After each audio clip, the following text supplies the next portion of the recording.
Le maki kata, ou lémur kata, est un animal bien plus sophistiqué qu'il n'en a l'air au premier regard. C'est l'un des rares primates à vivre dans une société dominée par les femelles. Concrètement, ce sont elles qui décident des déplacements du groupe, de l'accès à la nourriture et même des interactions sociales. Les mâles, eux, passent une bonne partie de leur vie à changer de groupe, souvent rejetés ou en compétition constante, ce qui crée une dynamique sociale assez brutale mais fascinante. Un des comportements les plus surprenants chez cette espèce, ce sont les fameuses guerres de puanteur. Les mâles possèdent des glandes odorantes sur les poignets et les épaules. Lors de conflits, ils imprègnent leur queue de ces sécrétions puis la secouent vers leur adversaire comme une arme chimique. Ce n'est pas juste symbolique, l'odeur joue un rôle réel dans l'intimidation et la hiérarchie, bien plus que la violence physique. Autre fait étonnant, ces lémuriens passent énormément de temps au sol, contrairement à la majorité des primates qui restent dans les arbres. Cela s'explique par leur environnement d'origine à Madagascar, souvent plus ouvert et sec.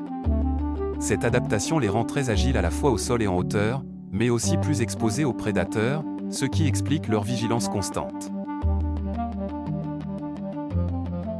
Leur queue, justement, n'est pas préhensile comme chez certains singes. Elle ne sert pas à s'accrocher mais à communiquer. Dressée bien droite lorsqu'ils se déplacent en groupe, elle agit comme un signal visuel pour maintenir la cohésion, un peu comme un drapeau. C'est particulièrement utile dans les herbes hautes ou les environnements denses. Ils ont aussi une manière assez inhabituelle de gérer leur température corporelle. Le matin, ils s'installent souvent face au soleil, bras écartés, dans une posture presque méditative, pour se réchauffer.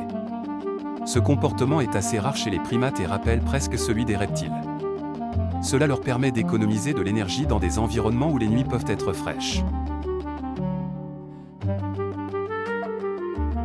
Sur le plan cognitif, ils sont plus intelligents qu'on ne pourrait le croire. Ils sont capables de reconnaître des individus, de maintenir des relations sociales complexes et même d'adapter leur comportement selon le contexte. Les jeunes apprennent énormément par observation, notamment les règles sociales implicites, ce qui est essentiel dans une société aussi hiérarchisée. Chez le lémur kata, les interactions avec les petits sont presque un théâtre social à part entière, et elles racontent beaucoup sur l'intelligence et l'organisation du groupe. Enfin, il y a un aspect plus sombre, malgré leur popularité, ils sont aujourd'hui menacés dans la nature. La destruction de leur habitat à Madagascar et la pression humaine ont fortement réduit leur population. Le paradoxe, c'est qu'ils sont très connus dans les zoos et la culture populaire, mais en danger réel dans leur milieu naturel.